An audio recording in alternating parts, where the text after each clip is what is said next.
One thing we love to do on the show is to try and get a proper perspective on things, because it's getting bombarded and inundated, and it's easy to get manipulated and swayed and not get a full picture. So in order to help us get a more complete picture, Rafael Mangual is here. He is a deputy director at the Manhattan Institute, City Journal, wrote this article called "The Toxic Narrative About Police is Wrong," and provided some really good context here that I think is important. Rafael, how are you, brother? I'm doing very well. How are you? Man, really good. I'm glad you're here. So if I've learned nothing from COVID, it's that data is really hard to pin down. So I look at data now, even with police stuff, and I'm like, how do we know? What does that mean? What's the definition? Blah, blah, blah, blah. So that being said, how did you do this? How did you get this data, and how are we supposed to look at it?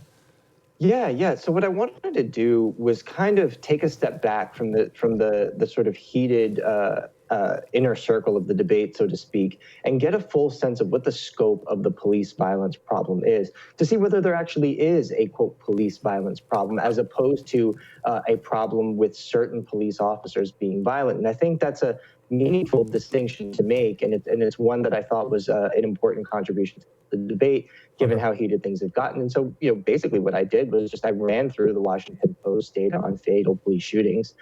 They count about 1,000 police shootings a year for the last 5 years, which is when they started counting their database. And then I wanted to contextualize that number, right? So, for example, how often do police use deadly force outside of actual fatal encounters where the person doesn't die? So I went through some data published by Vice and came up with a really, I think, solid estimate of 3,043 gun discharges by police over the course of a given year. This is based on 2018 data. And, I thought, well, that sounds like a lot, right? That's multiple police shootings a day across the country.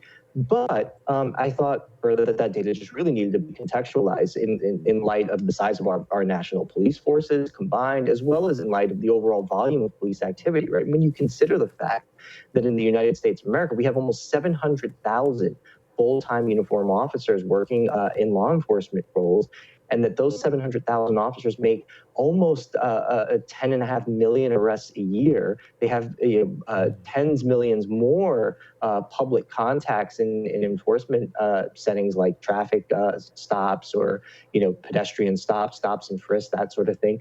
When you start to realize how much activity they generate, you can see that things like deadly force, things like use of force in general, become a smaller and smaller slice of the overall pie of activity. And I think when you actually zoom out for just a second, what you see is that instances of police violence, one, are almost always justified, but two, even if they were, it's an infinitesimally small slice of a very, very, very large pie. And when you properly contextualize those numbers, I don't think that we can fairly say that the institution of policing as a whole can be characterized by out-of-control violence, which is really what the narrative is here, and I think it's unhelpful.